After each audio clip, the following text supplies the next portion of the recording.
So very good evening to everyone. ஆங்கிலத்தில் பேச வேண்டிய அவசியம் என்ன அப்படின்றது எல்லாருக்குமே தெரியும். Everybody knows about the importance of communication skill. அந்த ஆங்கிலத்தை இலக்கண பிழை இல்லாமல் பேசணும் அப்படின்னா ரொம்பவே முக்கியமானது டென்சஸ்.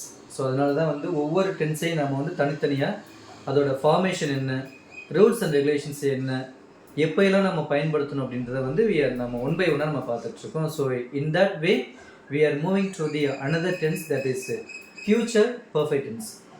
இதோட ஃபார்மேஷன்ஸ் எப்படி இருக்கும் அப்படின்னா subject followed by two auxiliary verbs will be there. அதாவது helping verb or துணை வினைச்சொல் நமக்கு இருக்கும். அது will and shall இருக்கும்.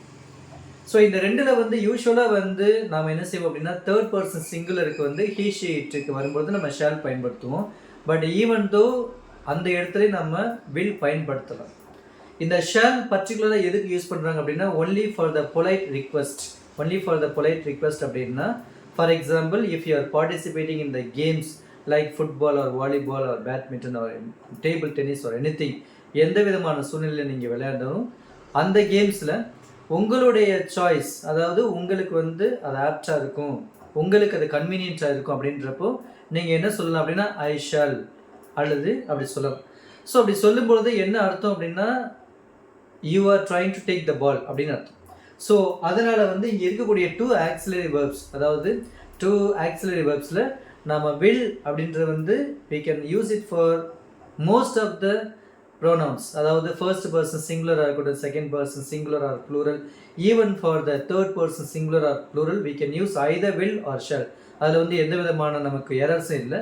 But especially when we come across polite request அதுக்கு மட்டும் நம்ம shall பயன்படுத்தணும். followed by have and followed by third form of the verb, that is called past participle. So every verb has got three forms and அதில் நமக்கு strong verb, weak verb அப்படின்னு சொல்லுவோம், அல்லது regular verb அல்லது irregular verb அப்படின்னு சொல்லுவோம். So strong verb அப்படின்றது go, went, gone. அது weak verb அப்படின்றது என்ன அப்படின்னா ed சேரும், அதாவது play அப்படின்னா played, work அப்படின்னா worked, அந்த மாதிரி நமக்கு சேரும். ஸோ அது weak verb அப்படின்னு சொல்லுவோம். ஸோ இங்கே நமக்கு third form of the verb கொடுத்துருக்காங்க, followed by the object. So இதுதான் என்ன அப்படின்னா ஃபியூச்சர் பர்ஃபெக்ட் டென்ஸோட ஃபார்மேஷன். இப்படி தான் அந்த ஸ்டேட்மெண்ட் இருக்கும். ஸோ நமக்கு முக்கியமாக தெரிய வேண்டியது என்ன அப்படின்னா எப்போ இந்த டென்ஸை நம்ம பயன்படுத்தணும் அப்படின்னா we have three rules and regulations. So we are moving to the first rule. அது என்ன அப்படின்னா actions that will finish before a certain time.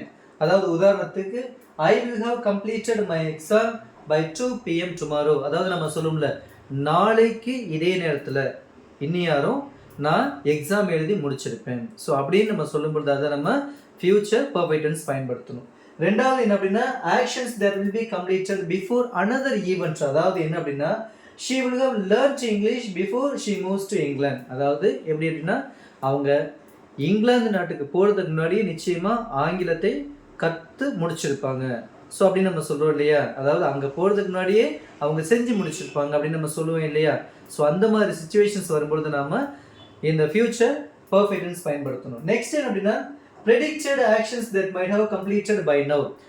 அதாவது இன்னியாரும் நான் நினைக்கிறேன் அதை செஞ்சு முடிச்சிருப்பாங்க, அவங்க இன்னியாரம் வந்திருப்பாங்க, அவங்க இன்னியாரும் விளையாட போயிருப்பாங்க. ஸோ நம்ம அப்படி ப்ரெடிக்ட் பண்ணுவோம் சில விஷயங்களை. ஃபார் எக்ஸாம்பிள் இன்னியாரும் என் ஃப்ரெண்டு வந்திருப்பார் அப்படின்னு நம்ம சொல்கிறோம் இல்லையா. ஸோ அந்த மாதிரி சுச்சுவேஷன்ஸ்க்கு அந்த ப்ரெடிக்டட் ஆக்ஷன்ஸ்க்கு நம்ம வரும்பொழுது நம்ம என்ன செய்யணும் அப்படின்னா நாம் இந்த ஃபியூச்சர் இந்த பர்ஃபெக்ட் டென்ஸ் பயன்படுத்தணும். Example my friend will have arrived at the hotel by now.